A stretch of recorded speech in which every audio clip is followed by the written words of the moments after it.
देवेंद्रजी फडणवीस यशस्वी मुख्यमंत्री आहेत का अयशस्वी मुख्यमंत्री आहेत याचा निकाल विधानसभेच्या निवडणुकीमध्ये महाराष्ट्राने दिलेला आहे।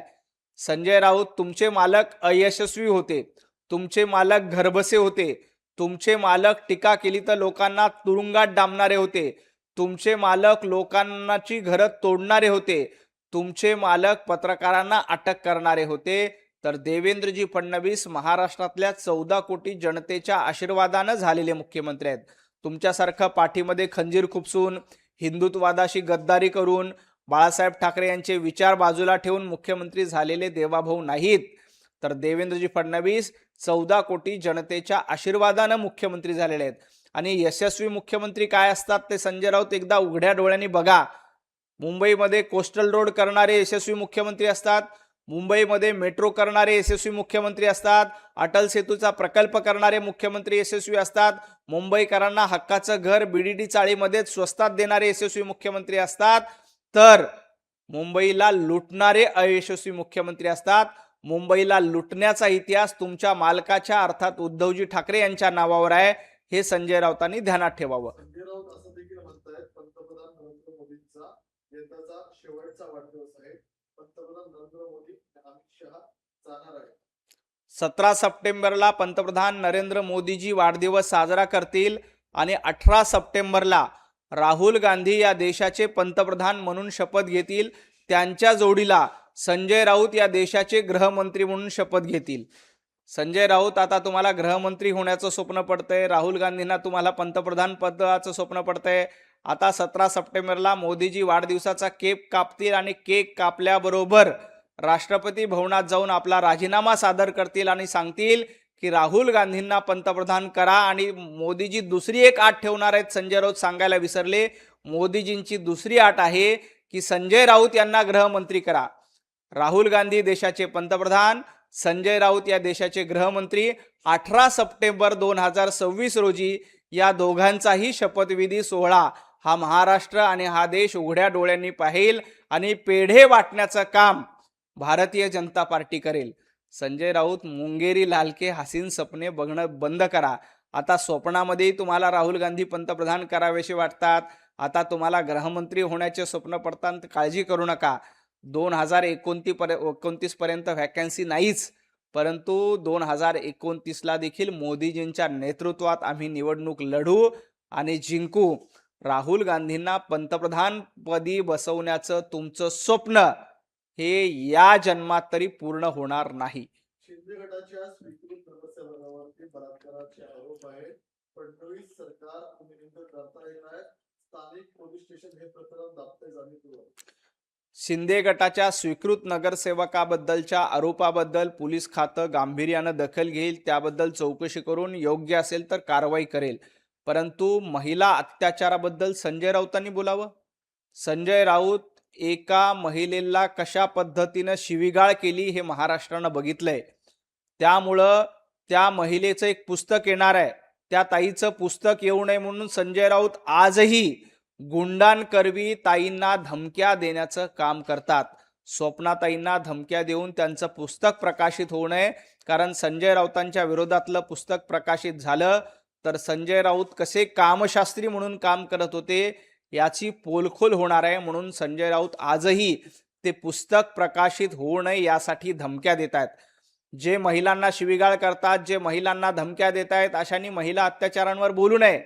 महाराष्ट्रातले पोलीस महिला अत्याचार रोखण्यासाठी सक्षम आहेत, परंतु संजय राऊत तुम्ही ज्या पद्धतीनं महिलांबद्दल शिवीगाळ केली, अपशब्द वापरले, जाहीरपणे नको नको ते शब्द वापरून महिलांना शिवीगाळ करणारे संजय राऊत तुम्ही आहात।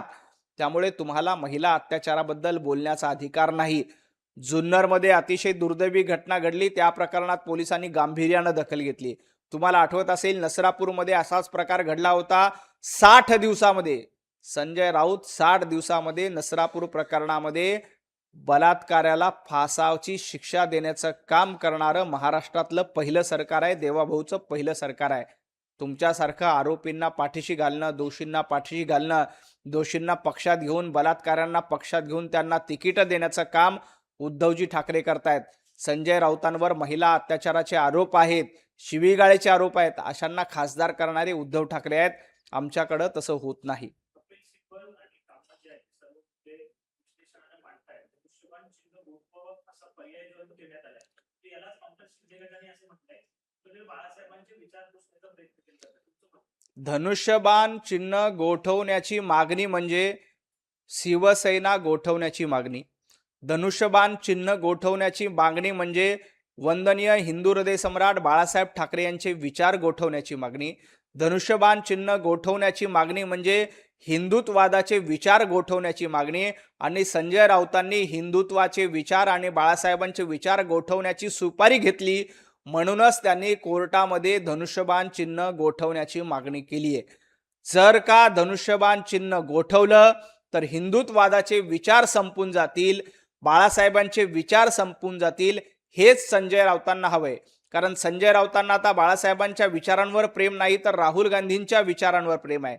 संजय राऊतांना आता हिंदुत्ववादी विचारावर प्रेम नाही तर समाजवादी पार्टीच्या विचारावर प्रेम आहे.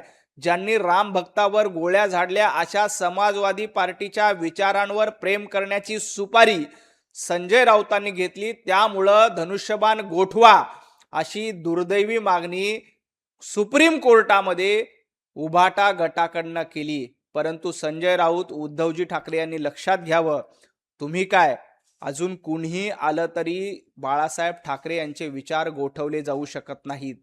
हिंदुत्ववादाचे विचार गोठवले जाऊ शकत नाहीत. धनुष्यबाण देखील तुम्हाला या जन्मात तरी गोठवता येणार नाही. कारण बाळासाहेबांनी उचललेलं ते शिवधनुष्य आहे ते गोठवण्याची आणि त्याला नामशेष करण्याची ताकद जनाब संजय राऊत तुमच्यामध्ये नाही, उद्धवजी ठाकरे तुमच्यामध्ये नाही, आदित्य ठाकरे आणि कपिल सिब्बल तुमच्यामध्ये देखील नाही. हे शिवधनुष्य हिंदुत्ववादाचं आहे. हे शिवधनुष्य बाळासाहेब ठाकरे यांच्या विचाराचं आहे. ते कुणीही गोठवू शकत नाही. संजय राऊत त्यासाठी तुम्हाला 100 जन्म घ्यावे लागतील. जयंतीचं मन आता वळवतात त्यात तुम्ही आपल्याला टाकायची चांगली कामं करा. त्याआधी महाराष्ट्रामध्ये आश्रमशाळेत जावं असं तुम्ही म्हणता. जेनझी आणि फर्स्ट टाइम वोटर हे पंतप्रधान नरेंद्र मोदीजींच्या पाठीचे आहेत. संजय राऊत तुम्ही शिवतीर्थावर जेनझीच्या समर्थनात आंदोलन केलं त्यावेळेला उद्धवजी ठाकरे जिंदाबादच्या घोषणा द्यायला एकही तरुण तयार नव्हता. कारण इथल्या जेनझीला माहिती आहे की संजय राऊत उद्धवजी ठाकरे यांचा अजेंडा हा जेनझींना पुढे करण्याचा किंवा सर्वसामान्य घरातल्या तरुणांना मोठं करण्याचा तुमचा अजेंडा नाही आहे. तुमचा अजेंडा आदित्य ठाकरेंचं करिअर सेट करायचं आहे. तुमचा अजेंडा आपल्या मुलाबाळांचं राजकीय करिअर सेट करणं हा आहे. पंतप्रधान नरेंद्र मोदीजींचा अजेंडा मुलाबाळांचं करिअर सेट करण्याचा नाही आहे. पंतप्रधान नरेंद्र मोदीजींचा देवाभाऊंचा अजेंडा महाराष्ट्रातल्या तरुणांचं करिअर सेट करण्याचा आहे. तर संजय राऊत उद्धवजी ठाकरे यांचा अजेंडा आपल्या पोरबाळांचं करिअर सेट करण्याचा आहे. हा फरक इथल्या जेनझींना कळतो. आणि राहिला प्रश्न आश्रमशाळेचा, जनाब संजय राऊत ज्या आश्रमशाळेमध्ये सर्पदंशाने 3 विद्यार्थिनींचा मृत्यू झाला ती आश्रमशाळा कुणाची होती? ती आश्रमशाळा काँग्रेसच्या खासदाराची होती. जे एकदा खासदार 3 वेळा आमदार राहिले अशा माणसाची होती. त्याबद्दल संजय राऊतांनी गेल्या 15 दिवसात चकार शब्दाने आवाज काढला नाही. परवा शनिवारी राहुल गांधी पुण्यामध्ये येणार आहेत आणि माझं संजय राऊतांना आव्हान आहे, तुम्ही राहुल गांधींचे जवळ आहेत असं सांगता. एकदा राहुल गांधींना सांगायला हवा की तुमच्या नेत्याच्या आश्रमशाळेमध्ये 3 विद्यार्थींचा जीव गेला.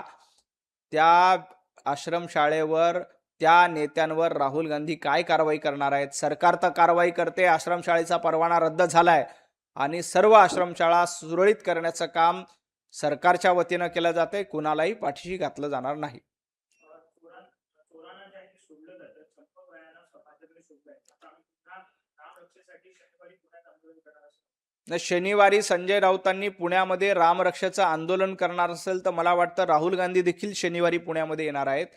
राहुल गांधी यांना घेऊन संजय राऊतांनी काँग्रेस रक्षा, उभाटा रक्षा असं आंदोलन करावं. कारण आता रामरक्षा झालेली आहे. रामलल्लाचं मंदिर अयोध्येमध्ये विराजमान झालेलं आहे आणि प्रभू रामचंद्रांच्या आशीर्वादानं हे मंदिर अतिशय सुरळीतपणे चालू आहे. तिथल्या दोषींवर कारवाई केली, कोणालाही पाठीशी घालण्याचं काम नाहीये. परंतु आपला पक्ष संपत आलाय आणि ते संपवण्याचं काम संपतराव राऊत उर्फ संजय राऊत यांनी केलेलं आहे. त्यामुळं आपल्या पक्षाची रक्षा करण्याची जबाबदारी उद्धवजी ठाकरे आणि संजय राऊत यांच्यावर आलेली आहे. त्यामुळं त्यांनी रामरक्षाचं आंदोलन करण्यापेक्षा पक्षरक्षाचं आंदोलन करावं. तशीच अवस्था राहुल गांधी यांच्या काँग्रेस पक्षाची देखील आहे. त्यामुळे शनिवारी पुण्यामध्ये मिळून काँग्रेस आणि उभाटा गटांनी पक्षरक्षा आंदोलन करावं आणि पक्षरक्षाचा प्रयत्न करावा. रामरक्षा करण्याची जबाबदारी तुमची नाही आहे. प्रभू रामचंद्रांचे आशीर्वाद हे इथल्या प्रत्येक भक्तांच्या पाठीशी आहेत आणि त्यामुळं रामरक्षाची गप्पा संजय राऊतांनी करू नये. आपल्या पक्षरक्षाची विचार संजय राऊत आणि राहुल गांधींनी करावेत. विनोद तावडे यांच्यावरती महाराष्ट्रामध्ये अन्याय झाला कारण विनोद तावडे यांची भूमिका होती युती होईल म्हणून. नाही, विनोदजी तावडेंचं संजय राऊतांनी कौतुक केलं, त्याच्याबद्दल संजय राऊतांचे मनापासून धन्यवाद. परंतु विनोदजी भारतीय जनता पार्टीचे नेते आहेत. विनोदजींच्या नेतृत्वात उत्तर प्रदेशची आता निवडणूक होणार आहे आणि संजय राऊत, तुम्ही ज्या समाजवादी पार्टीमध्ये जाण्याचा प्रयत्न करतायत त्या समाजवादी पार्टीची पळतात भुई थोडी करण्याचं काम योगी आदित्यनाथ आणि विनोदजींच्याच नेतृत्वात होणार आहे. युती कुणी तुटली हा इतिहास महाराष्ट्राला माहिती आहे. युती तोडून 150 जागा लढायच्या मिशन 150 हे आदित्य ठाकरेंनी कुणासाठी सुरू केलं होतं हा 2014चा इतिहास सगळ्यांना माहीत आहे. भूतकाळामध्ये गेला तर संजय राऊत तुम्हाला तोंड दाखवायला देखील जागा मिळणार नाही. 2019ला युतीमध्ये लढून तुम्ही देवाभाऊंच्या पाठीमध्ये खंजीर खुपसला हा देखील इतिहास आहे. आज विनोदजींचं अभिनंदन करतायत, कौतुक करतायत संजय राऊत. विधानसभेचे यूपीचे निकाल लागल्यानंतर देखील भारतीय जनता पार्टी आणि विनोदजीचं असंच अभिनंदन करावं लागेल कारण 400 पैकी 300च्या आसपास जागा भारतीय जनता पार्टी आणि तिथली युती जिंकेल. त्यावेळा देखील योगी आदित्यनाथजी आणि विनोदजी तावडे यांचं अभिनंदन करण्याची तयारी संजय राऊत यांनी ठेवली पाहिजे. वंदे मातरमची 2च कडवी स्वीकारली होती असा दावा देखील संजय राऊत करतात. संजय राऊत यांचा वंदे मातरमला विरोध आहे हे पहिल्या दिवसापासून स्पष्ट अजेंडा आहे. कारण समाजवादी पार्टीनं वंदे मातरमला विरोध केला, अबू आझमीने वंदे मातरमला विरोध केला आणि आता अबू आझमीच्या पंक्तीमध्ये बसून जनाब संजय राऊत वंदे मातरमला विरोध करते. पण संजय राऊत, हा देश संविधानानं चालतो. संविधानाने कायद्याने जो निर्णय घेतला जातो तो सर्वांना बंधनकारक असतो. परंतु संविधान पायदळी तुडवायचं, कायदे पायदळी तुडवायचे हा तुमचा अजेंडा आहे. परंतु तुमचा अजेंडा कधीही पूर्ण होणार नाही. तुम्हाला संपूर्ण वंदे मातरम गावंच लागेल. जर तुम्ही संपूर्ण वंदे मातरम गायलं नाही तर अबू आझमीच्या पंक्तीमध्ये जाऊन तुम्ही बसलात हे महाराष्ट्राला स्पष्ट होईल. उद्धवजी ठाकरे यांना माझं आव्हान आहे की उद्धवजी ठाकरे यांनी आपली भूमिका स्पष्ट केली पाहिजे. त्वम ही दुर्गा दशप्रहर धारिणी हे वाक्य वंदे मातरम मध्ये असायला हवं की नको, हे कडवं गायला हवं की नको, याबद्दल उद्धवजी ठाकरे यांनी आपली भूमिका स्पष्ट करावी. अन्यथा उद्धवजी ठाकरे देखील समाजवादी पार्टीच्या अबू आझमीच्या रांगेमध्ये जाऊन बसले हे पुन्हा एकदा स्पष्ट होऊन जाईल. मुंबईमध्ये काल मनसे आणि लढा पाठवला त्यावर आम्ही प्रिपरेशन करतोय की मुलींचा हात पकडल्यावर मला मारणारच सोडणार नाही. अमितजी ठाकरे यांनी विद्यार्थी परिषदेशी भांडण करण्याच्या ऐवजी भाषण कसं करावं याची थोडीशी घरामध्ये प्रॅक्टिस करावी. प्रॅक्टिस जमत नसेल तर रामभाऊ माळगी प्रबोधिनीमध्ये ट्रेनिंग देखील दिलं जातं, तिथं ट्रेनिंग घ्यावं. आधी भाषण पूर्ण करायला शिका आणि मग अखिल भारतीय विद्यार्थी परिषदेवर टीका करा. अखिल भारतीय विद्यार्थी परिषद ही 9 जुलै 1949 रोजी स्थापन झालेली विद्यार्थ्यांची संघटना आहे. अनेक विद्यार्थी आंदोलनं अखिल भारतीय विद्यार्थी परिषदेनं केलेत. अनेक तरुण नेतृत्व विद्यार्थी परिषदेच्या मांडवाखाली घडलेले आहेत. तुमच्यासारखं भाषण विसरणारे अखिल भारतीय विद्यार्थी परिषदेचे कार्यकर्ते नसतात. त्यामुळे अमित ठाकरे यांनी अखिल भारतीय विद्यार्थी परिषदेवर टीका करण्याच्या ऐवजी, त्यांच्या सदस्य नोंदणीवर आक्षेप घेण्याच्या ऐवजी आरशासमोर उभं राहून भाषण कसं करावं याची प्रॅक्टिस करावी. आणि एकदा भाषण करायला शिकलं की मग घराच्या बाहेर पडून आपली संघटना कशी वाढवता येईल याचा प्रयत्न करावा. अन्यथा अखिल भारतीय विद्यार्थी परिषदेचे कार्यकर्ते जशास तसं उत्तर देण्यासाठी सक्षम आहेत.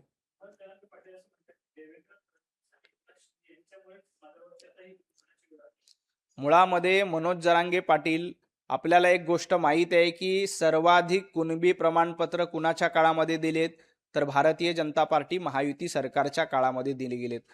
मराठा समाजाला आरक्षण कोणी दिलं? महाराष्ट्रामध्ये मराठा समाजाला पहिल्यांदा आरक्षण देणारे माननीय मुख्यमंत्री देवेंद्रजी फडणवीस साहेब आहेत. आता काही ठिकाणी कुणबी प्रमाणपत्राची व्हॅलिडिटी होत नाहीत कारण कागदपत्रांचा अभाव आहे आणि त्यासाठी स्वतंत्र समिती देखील आहे. मला वाटतं आंदोलन करण्यापूर्वी मनोज जरांगे यांनी सरकारशी चर्चा करावी. आमचे विखे पाटील चर्चेसाठी तयार आहेत, प्रसाद लाड चर्चेसाठी तयार आहेत. चर्चेमधनं तोडगा काढावा, परंतु मराठा समाजासाठी मराठा बांधवांना न्याय मिळाला पाहिजे. मराठा बांधवाचं सर्वाधिक हित करणारे मुख्यमंत्री कोण आहेत? तर देवेंद्रजी फडणवीस आहेत. जरांगे पाटलांनी थोडासा इतिहासाचा आढावा घ्यावा. आजपर्यंत अनेक मराठा समाजाचे मुख्यमंत्री झाले, परंतु एकाही मुख्यमंत्र्यांनी मराठा समाजाला आरक्षण देण्याची तयारी देखील दर्शवली नव्हती. ती देवेंद्रजी फडणवीस साहेबांनी 2016-17ला मराठा समाजाला स्वतंत्र आरक्षण करून दिली होती. त्यामुळं मनोज जरांगे पाटील यांनी थोडासा इतिहासाचा अभ्यास करावा, सरकारशी चर्चा करावी. चर्चेतनं तोडगा निश्चितपणे निघेल. तुमच्यावर आंदोलनाची वेळ येणार नाही. काल राहुल गांधी यांनी काँग्रेसची बैठक घेतली. त्यामध्ये त्यांनी एक अजेंडा सेट केलेला आहे. कुठेतरी अमित शहा आणि पंतप्रधान नरेंद्र मोदी हे संपलेले आहे अशा लाईन मध्ये त्यांनी संपूर्ण भाषण जाहीर केलं. ज्यांच्या 240 जागा आणि राज्य सरकार केंद्रामध्ये सरकार आलंय ते संपलेले आहेत आणि ज्यांच्या 100 जागा देखील नाही आहेत, ज्यांना विरोधी पक्ष नेता सुद्धा धड कसं वागायचं हे कळत नाही, ते आता या देशाचे पंतप्रधान होण्याचं स्वप्न पाहतायत. राहुल गांधी, आता तुम्हाला देशाचं पंतप्रधान होता येणार नाही. अंतराळामध्ये एखादा नवीन ग्रह शोधा, तिथं जाऊन पंतप्रधान पदाची निवडणूक लढता येते का ती बघा.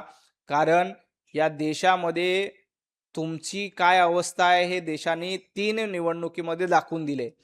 कारण तुम्ही ज्या पद्धतीची पप्पूगिरी करता, ती पप्पूगिरी बघता यापुढे देखील पृथ्वी तलावर तरी तुम्हाला पुन्हा पंतप्रधान होता येईल असं वाटत नाही. त्यामुळे एखादा नवीन परकीय ग्रह शोधा, तिथे पंतप्रधान पदाची निवडणूक लढून जिंकता येते का याचा विचार राहुल गांधी आणि त्यांच्या टीमनी करायला पाहिजे.